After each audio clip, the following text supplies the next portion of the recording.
سلام، هدایت عباسی هستم. بریم به سراغ اثر مرکب فصل 3. ببینید از آن من، اثر مرکب یکی از بهترین کتاب‌هایی است که اگر از هر فرد موفق در ایران سوال کنید یک کتاب معرفی کنید، مطمئنا یکی از کتاب‌هایی که معرفی میکنه اثر مرکب است. 2 فصل قبلی رو از من در بخش پلیلیست یا فهرست ها بخش موفقیت شما میتونید نگاه کنید. سعی میکنم لینکشو زیر همین ویدیو هم قرار بدم، حتما ببینید که از اول کتاب به صورت خیلی خلاصه است و چون ویدئویی هست خیلی راحته، بشینید کنار و فقط تماشا کنید. خب اولین مبحث که در فصل 3 دربارش بحث میکنه عادت ها هست. میگه این عادت ها هست که باعث موفقیت یا عدم موفقیت ما میشه. یک داستان تعریف میکنه، میگه یک معلم همراه با شاگردش رفتن توی یک جنگل. معلم به شاگردش یک نهال کوچولو رو میبینه، میگه اینو درش بیار از توی زمین. فرد به راحتی در میاره. میرن جلوتر، یک مثلا درختی بوده کوچولو بوده، میگه اینو درش بیار.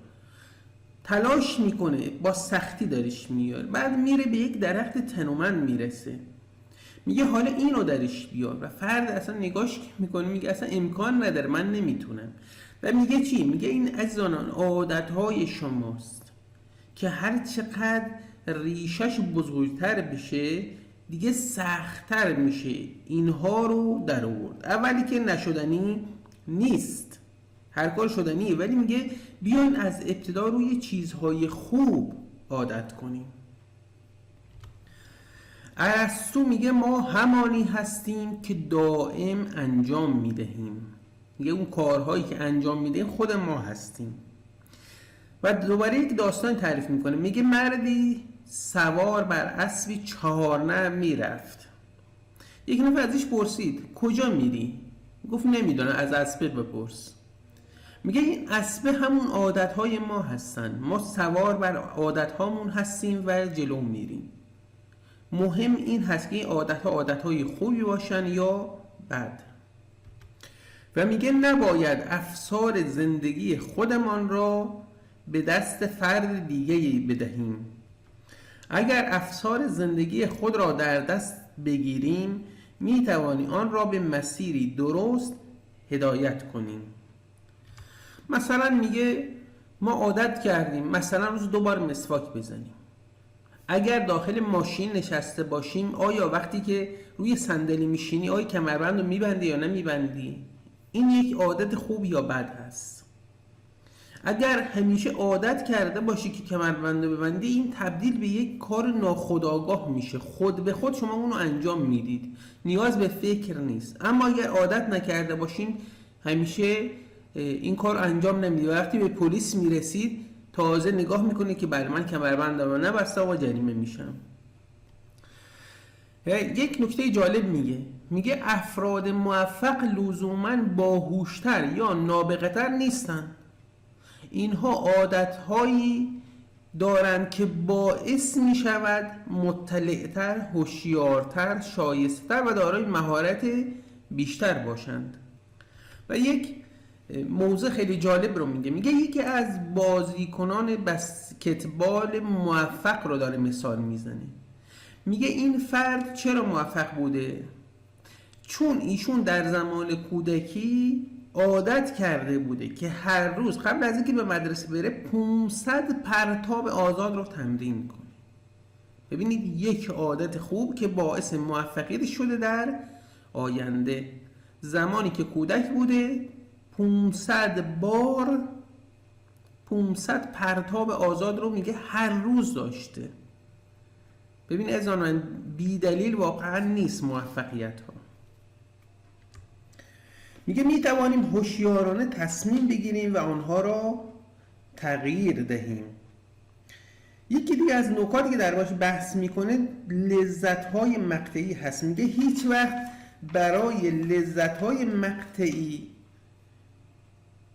زندگی خودتون رو تباه نکنید. خیلی از افراد رو ما میبینیم، مثلا میگم یک نفر عادت کرده به خوردن مشروبات الکلی بدون توجه به این که همین کار در طول زمان کبد رو نابود میکنه. شما نگاه بکنید، مثلا یه زمانی یک نفر از ترامپ سوال کرد آیا مشروبات الکلی میخوری؟ گفت خیر. گفت تو عمرم نخوردم.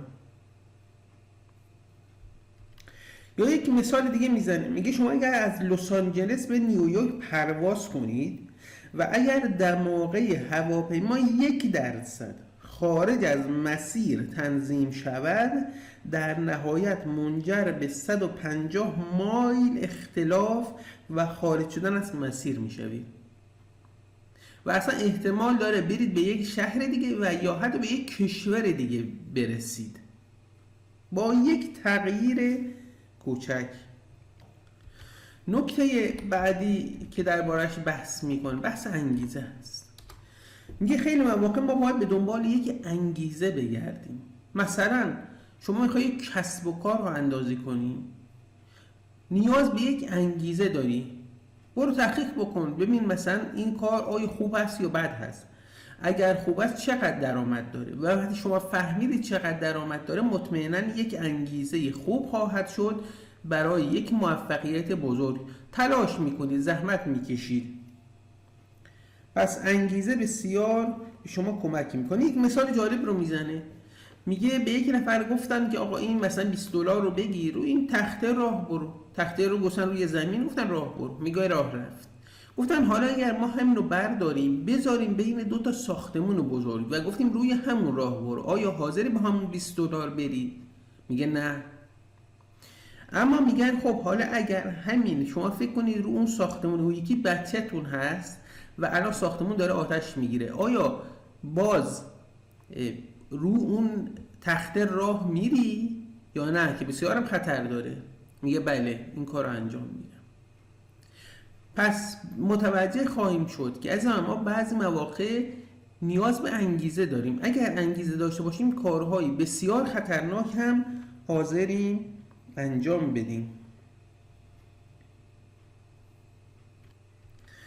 نکته دیگه از آن این هست که میگه شما باید کاری که انجام میشه باعث ارضا شدن شما بشه، وگرنه به دست آوردن یک چیزی نمیتونه خیلی برای شما جذاب بشه. میگه افراد موفق بزرگی را دیدم که اهداف نهایی خود را به دست آوردند اما همچنان با نگرانی، ترس و اضطراب زندگی میکنند. چه چیز موجب آن شده است که این افراد شاد نباشند؟ پاسخ این است که آنها فقط برای به دست آوردن تمرکز کرده اند، نه بر روی موفقیت. ما خیلی از افراد میبینیم که مثلا پول رو به دست آورده اما از اون پول هیچ استفاده ای نمیکنه. نکته دیگه که از آن دربارش بحث میکنه میگه این هست که ما باید ارزش واقعی خودمون رو بدونیم و بر اساس ارزشی که برای خودمون قائل هستیم انتخاب کنیم. و میگه مثال میزنه، میگه اگر صداقت برای شما مهم است پس نمیتونید شما با یک شخص دروغگو دوست بشید. اگر دوست بشید این باعث ناراحتی، استرس، عصبانیت شما میشه. میگه ارزش واقعی از آن به شما کمک میکنه که راحت‌تر انتخاب کنید. تعریف کردن ارزش‌های واقعیتان به شما کمک خواهد کرد زندگی را ساده تر کنید و بازدهی بالاتری داشته باشید. 2 نکته دیگه میگه باعث موفقیت ما میشه، یک عشق، یکی تنفر. اگر شما عشق به یک چیزی داشته باشی خودش میتونه باعث موفقیتتون بشه، این یک بحثی هست. اما یه زمانی تنفر و دشمنی هم میتونه باعث موفقیت شما بشه. زمانی که مثلا میگم شما میخوای رژیم غذایی بگیری، دشمن شما چی هست؟ پرخوری هست، نوشابه های گازدار هست، غذاهای فست فودی هست. اما این دشمنی میگه زمانی با ارزش هست که به ما شجاعت ایستادگی بده، باعث بشه ما مهارتمون رو افزایش بدیم، ما شخصیتمون رو بالاتر ببریم، هدف بالاتری رو مشخص کنیم. و یک داستان جالب تعریف میکنه. میگه یکی از بازیگرهای درجه یک سینما تعریف میکنه، میگه من در زمان کودکیم بسیار فردی بودم که باعث دردسر خانواده بودم، اصلا درس نمیخوندم، احساس میکردم از طرف کل جامعه طرد شدم و این باعث چی شد؟ باعث خشم و تنفر من شد. بعد اومدم روی خودم کار کردم و این شد که تبدیل شد به یکی از بهترین بازیگرهای سینما.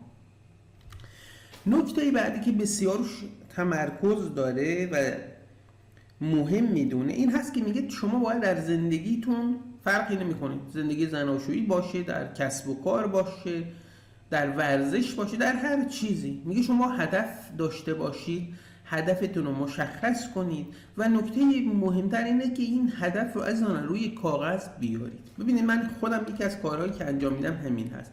زمانی که یک کاری رو میخوام انجام بدم همیشه یک کاغذ و خودکار کنار من هست. من هر چی رو که به ذهنم بیاد مینویسم، هر چیزی که به ذهنم بیاد. سعی کنید این کار کنید. همیشه وقتی که میخواید یک کاری رو مشخص بکنید یک کاغذ خورده بردارید، همینجور تحقیق کنید. هر کی تحقیق میکنید نتیجهش رو روی اون کاغذ بنویسید و آخر کار بیایید بشینید این رو بررسیش کنید و یک برنامه ریزی براش بکنید، ببینید چی کار باید بکنید، چه جوری باید اون رو اجرا بکنید. میگه وقتی قدرت خلاقیت خود را بر روی هدفی تعریف شده متمرکز کنید چیزی شبیه جادو اتفاق میافتد. نکته بعدی میگه شما تنها چیزهایی را میبینید، تجربه میکنید یا به دست میارید که به دنبالش هستید. اگر ندانید به دنبال چه چیزی هستید نمیتوانید آن را به دست آورید. وقتی درباره چیزی فکر میکنید اون وارد زندگی شما میشه. در حقیقت شما در حال مشاهده چیزی هستید که همانجا بوده است، فقط آن را شما به سمت زندگیتون جذب کرده اید. وقتی اهداف خود را تعریف میکنید چیز جدیدی به ذهن شما میرسد. برایان تریسی میگه در یکی از مصاحبهاش میگه افراد موفق اهداف کاملا واضحی دارن. اونها میدونن چی میخوان، چه کسی هستن و قراره به کجا برسن. میگه اونها این اهداف را مینویسند و برای به دست آوردنش برنامه و نقشه تدوین میکنن.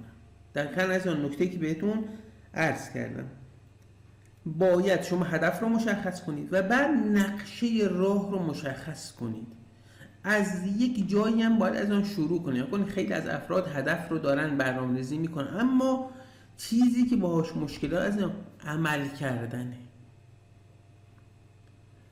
اون شاید بگم نکته طلایی رسیدن به موفقیت. خیلی از افراد اصلا هدف دارن، ایده‌ای دارن، میگم خب یه جایی ترامپ میگه من افرادی رو بعضی مواقع میگم که ایده هاشون بی‌نظیره. ببینید وقتی یه فردی مثل ترامپ میگه، فردی هست که وارد کسب و کار شده، خودش در کسب و کار موفق بوده، ما کاری به بحث سیاستش نداریم، به عنوان یک فردی که در کسب و کار موفق بوده مثالش رو میزنیم.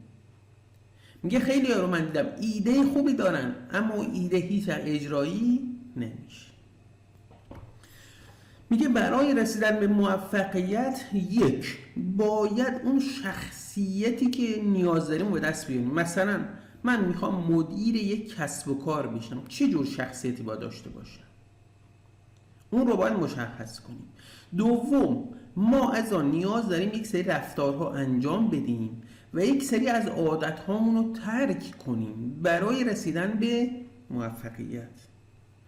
خب بیایم و به یک داستان این ویدیو رو تمامش کنم. ببین از آن میگه یک فردی اومد منو استخدام کرد، نویسنده میگه، و به من گفت که من میخوام یه مقدار وقت آزادتری پیدا کنم، میخوام رفتارهای منو ببینی و ببینی کجای کار من مشکل داره. میگه من وقتی که بررسی کردم دیدم که ایشون 4 ساعت در روز داره به اخبار توجه میکنه. حالا اخبار از روزنامه‌ای که میگیره تا تلویزیون، اخبار رادیویی. من دیدم 4 ساعت در روز داره زمانشو برای این هدر میده. خب اخبار میگه 2 جنبه منفی داره. یک، زمانشو از بین میبره. دوم اینه که عصبیش میکنه. چرا؟ چون بسیاری از اخبارها منفی هستن. شما بدون بشینی پای اخبار، فرقی نمیکنه داخلی ها خارجی ها، نگاه بکنید همش شما رو عصبی میکنه. پس میگه چی؟ میگه حذف اخباری که از لطفایی بود که من در حقش کردم و باعث شد 4 ساعت در روز وقت آزاد پیدا کنه، عصبی هم نشه. به جاش اومدم چی کار کردم؟ اومدم 20 دقیقه براش زمان گذاشتم برای اخباری که مرتبط با کسب و کارش بود. این باعث شد هم اون 3 ساعت و نیم رو برای خانوادهش وقت بذاره و هم اینکه 20 دقیقه اخباری که مختص کسب و کارش بود باعث موفقیت کسب و کارش شد. ببینید عزیزان، بعضی مواقع نیاز هست یک مروری بکنیم به رفتارهامون. اصلا بعضی مواقع یه افرادی میان از ما انتقاد میکنن. عزیزان من، کسانی که از ما انتقاد میکنن یکی از دلایلی هست که میتونه باعث موفقیت ما بشه اگر انتقاد درستی باشه. وقتی از شما انتقاد میشه بیاین بررسیش بکنید، ببینید آیا خوبه یا بده. یک سریالی بود خیلی جالب بود، سریال به نام تاج، و تو این یه اتفاق جالب افتاد. خانم رئیس جمهور آمریکا اومد پیش ملکه انگلیس، با هم یه صحبتی کردن. بعد وقتی رفته بود تو یک مثلا مجلسی، خانم رئیس جمهور آمریکا اومده بود مثلا درباره ملکه بد گفته بود. آره این مثلا یه فردی هست اصلا بروز نیست، فلان نیست، یه سری انتقاد این شکلی. و جالب این بود، حالا مثلا خیلی مهمه عکس العمل افراد چی باشه. ملکه وقتی اینو شنید چیکار کرد؟ اومد یه مقدار رفتار خودش رو عوض کرد. و جالب این از وقتی اون خانم اومد عذرخواهی بکنه و بهش گفت مثلا آره من حال طبیعی نداشتم و فلان بود و دلایلی آورد و از اون تازه تشکرم کرد، گفت بله رفتاری که تو کردی باعث شد من تغییری رو در خودم ایجاد کنم که خیلی مثبت بود. اینجوری است که از من جاهایی که از اون انتقاد میشه باید بررسی کنیم، ببینیم اون انتقاد بجا هست یا نیست. برای همگی شما آرزوی سلامتی میکنم. خدا نگهدارتون.